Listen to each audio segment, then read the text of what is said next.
1 hour ಇದೆ, ಅದು ಯಾರು ನೋಡೋದಿಲ್ಲ. ಇವ್ರೇನ್ ಮಾಡಿದ್ರು, ಅಂಬೇಡ್ಕರ್ ಅನ್ನೋದು ನಿಮಗೆ ಫ್ಯಾಷನ್ ಆಗಿದೆ ಅಂತ. ಯಾರಿಗೆ? ಕಾಂಗ್ರೆಸ್ಸಿಗೆ, ಜನರಿಗಲ್ಲ. ಹಂಗದ ಮೇಲೆ ಎಲ್ಲ ಸಂಘಟನೆಗಳು ಕುಪಿತರಾಗುವ ಅವಶ್ಯಕತೆ ಇದರಲ್ಲಿ ಇಲ್ಲ. ಅದು ಅರ್ಥ ಮಾಡ್ಕೊಳ್ಬೇಕಾಗಿತ್ತು. ಅದಕ್ಕೆ ನಾನು ಹೇಳಿದ್ದು, ಕೇಳಿದ್ದು ಸುಳ್ಳಾಗಬಹುದು, ನೋಡಿದ್ದು ಸುಳ್ಳಾಗಬಹುದು, ನಿಧಾನಿಸಿ ಯೋಚಿಸಿದಾಗ ನಿಜವೂ ತಿಳಿಯುವುದು ಅಂತ ನಾನು ಹೇಳಿಕ್ಕೆ ಈ ಮಾತು ಹೇಳಿದ್ದು. ಅದು ನನ್ನ ಬಂಧುಗಳಿಗೂ ಸೇರಿ ನಾನು ಹೇಳ್ತಾ ಇರೋದು. ಅರ್ಥ ಮಾಡ್ಕೊಳ್ಬೇಕಾಗಿತ್ತು.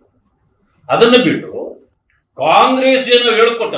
ಕಾಂಗ್ರೆಸ್ ಯಾವ ಕಾಲದಲ್ಲಿ ಅಂಬೇಡ್ಕರ್ ಪರವಾಗಿತ್ತು? ಯಾವ ಕಾಲದಲ್ಲಿ ಅಂಬೇಡ್ಕರ್ ವಿರೋಧಿಯಾಗಿದ್ದ ಕಾಂಗ್ರೆಸ್ ಅಂಬೇಡ್ಕರ್ ಮೇಲೆ ಪ್ರೀತಿ ಹುಟ್ಟಿತು? ಇದನ್ನು ಯಾರು ಹೇಳೋರೀಗ? ಆ ಕಾರಣದಿಂದ ನಾನು ಹೇಳ್ತೇನೆ, ನಾನು ಬೇಕಾದಷ್ಟು 7-8 ಪಾಯಿಂಟ್ಗಳು ನನ್ನ ಕಡೆ ಇದೆ. ನಾವು ಅಧಿಕಾರಕ್ಕೆ ಬಂದ ಮೇಲೆ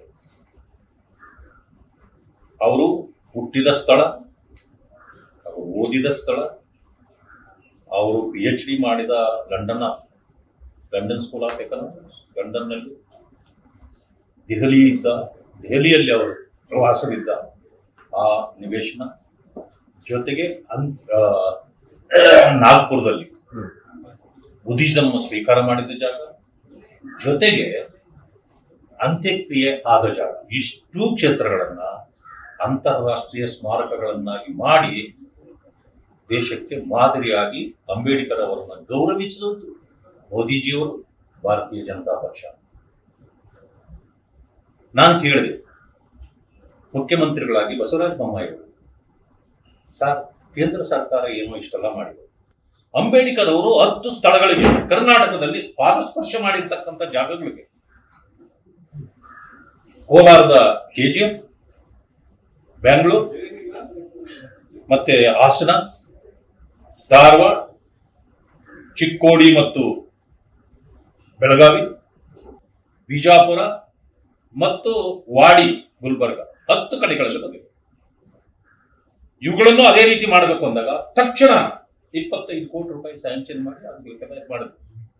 ಈ ಸರ್ಕಾರ ಇನ್ನೂ ಏನು ಮಾಡಿಲ್ಲ. ಆ ಹಣ ಅವತ್ತೇ ಬಿಡುಗಡೆ ಆಗಿದೆ. ಇವತ್ತಿಗೂ ಕಾರ್ಯ ಶುರು ಆಗಿಲ್ಲ.